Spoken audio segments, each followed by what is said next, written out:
Hey everyone, good morning. It's Cheryl. It's week 33 for our video update of the construction of our new shelter at 1030 Mitchell Bridge Road. It is a beautiful sunny day, June 26th, Saturday. I am so excited to report to you the major updates of the week. Let's go. So, as you can see, Carrie and his crew have primed and first coat painted everything. They work so fast, it's amazing. So the color that you see in here is our brand color lilac white, white lilac actually. It is nearly white, just a hint of warm undertones of a pinkish purple. You can barely even see it, just enough to warm up the room and give it a nice glow. There's so much ambient lighting. It's really gonna be delightful. And they are working towards painting the back walls here in our Kitty City rooms, a Paradiso blue, which in our brand palette is like a teal, goes together just beautifully. We are partnering with Dan from Fast Signs to create vinyl, high contrast black and white images of pets, one of which will cover this full wall in our retail space. It's gonna look beautiful. So over here in the surgery suite, all of the first and second coat priming has been done. You can see the major development of the ceiling tile grid going on, and all of the wire drops and sprinkler heads are installed now, and we are just waiting for the final walkthrough inspection from our fire chief. All of the venting has gone in. And so as soon as we have the sign off from the chief, we will be installing all of the ceiling tiles, soundproofing ceiling tiles. The grid is everywhere. This is a great development. We're really rolling along. So this is the surgery side lobby. And as with our retail space, we will have a larger than life wall size, high contrast black and white image of Kim Chambers' beautiful images of pets going on that wall. So again, the ceiling drops, you can see everything's just moving along. Usually the guys are here on Saturday. They are taking a day off, which is great. They've been working so hard. So you can see the RPV installed on the lower half of the walls, 4 foot. So nice plastic coated or whatever the material is to allow us to better, more efficiently and quickly sterilize and clean the area. Next, we'll go in the floor and the epoxy areas, especially in the high trafficked high volume areas that need more robust coverage. Wires, not live, of course.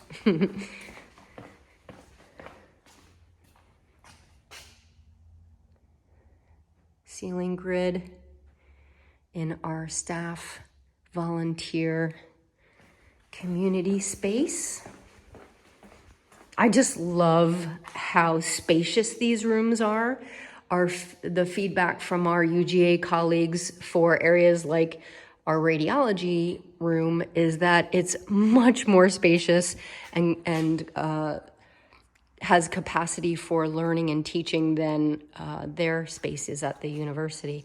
So this is our dog interaction area. We are so excited about this, and you can see these have been so thoughtfully designed.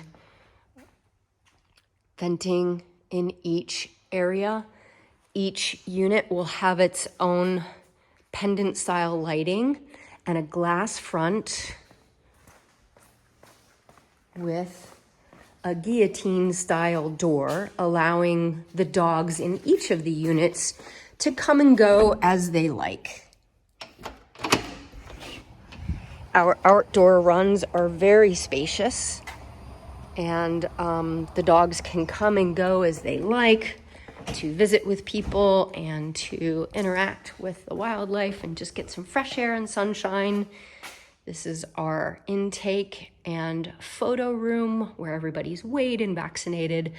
And then they go next door to the bathroom where there's a walk-up plank style large bathroom, and you can see in here that RVP goes all the way up the walls, because this is the splash zone when dogs get so excited because they're getting a bath and looking lovely, and then they come back over here next door and get some glamour shots.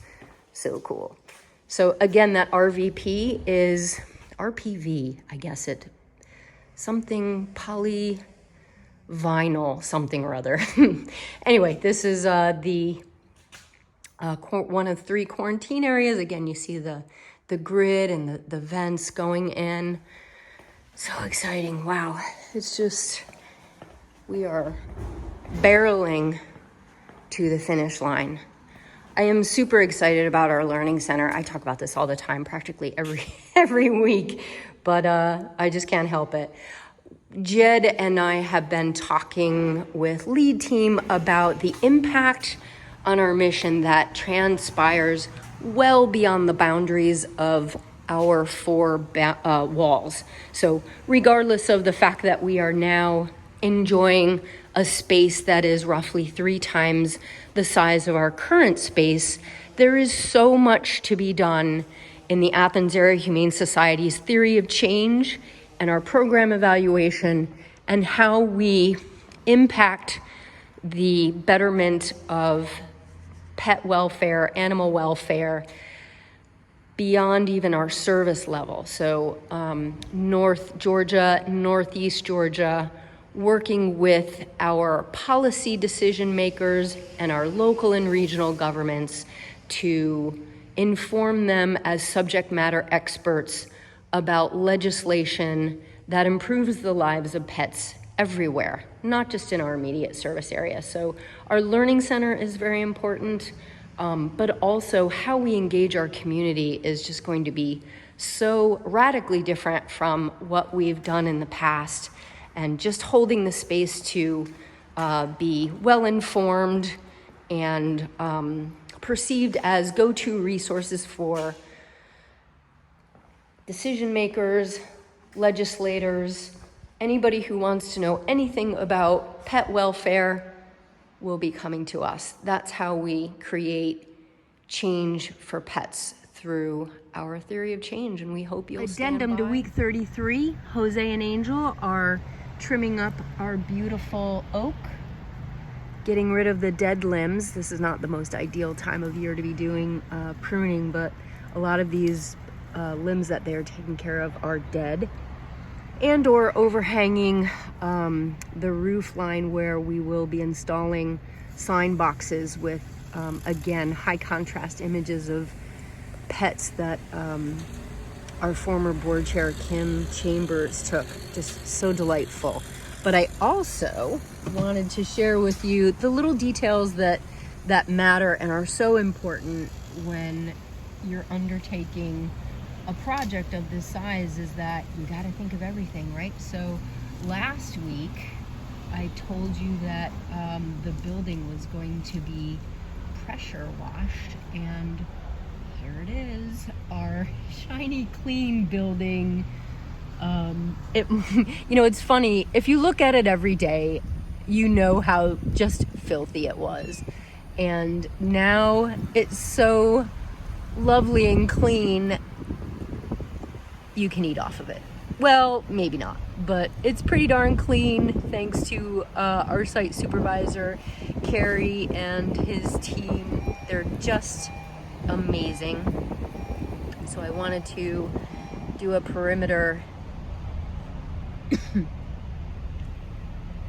update for you. Look at that. No more dirty black mold. There's our dog runs. It's just looking lovely.